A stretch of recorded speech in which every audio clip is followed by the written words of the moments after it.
Ndugu yangu Muislamu, je, waifahamu ni sala gani iliyokuwa bora zaidi kuliko sala zote unazozisali katika wiki nzima? Sala hiyo ni sala ya alfajiri ya siku ya Ijumaa katika jamaa, na ushahidi wa hayo ni hadithi kutoka kwa Ibn Umar, Allah amridhie.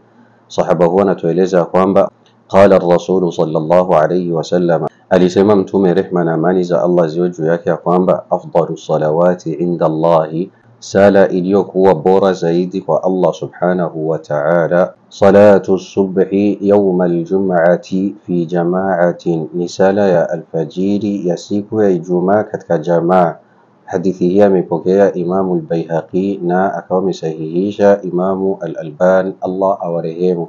Kwa hiyo ndugu zanguni Waislamu, katika hadithi hii Mtume sallallahu alayhi wasallam akatueleza kwa kutubainishia kwamba sala ya alfajiri ya siku ya Ijumaa ni bora mbele yake Allah subhanahu wa ta'ala, bimaana ni yenye malipo na thawabu zilizokuwa nyingi.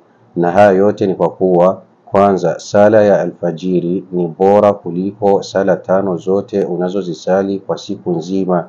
Jambo la pili ni kuwa siku ya Ijumaa ni siku iliyokuwa bora zaidi kuliko siku zote za wiki. Na jambo la tatu ni kuwa sala ya jamaa ni bora kuliko sala ya mtu unayoisali ukiwa peke yako.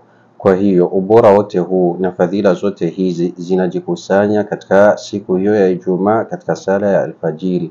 Kwa hiyo ndo Mtume sallallahu alaihi wasallam akaonyesha kwamba sala hiyo ya alfajiri ni bora mbele yake Allah subhanahu wa ta'ala. Kwa hiyo ndugu yangu Muislamu, tujitahidi sala ya alfajiri ya siku ya Ijumaa katika jamaa isiwi ikitupita, hasatan kwa sisi wanamume. Lakini haijawa maana ya kwamba sala zingine tusiwe wenye kuzisalia msikitini katika jamaa, wala ya kwamba hazina ubora. Hapana, zina ubora, lakini mwanaume inapendeza sala zake zote au mwenye kuzisalia msikitini katika jamaa, lakini bora zaidi sala ya siku ya Ijumaa isiwe mwenye kumpita.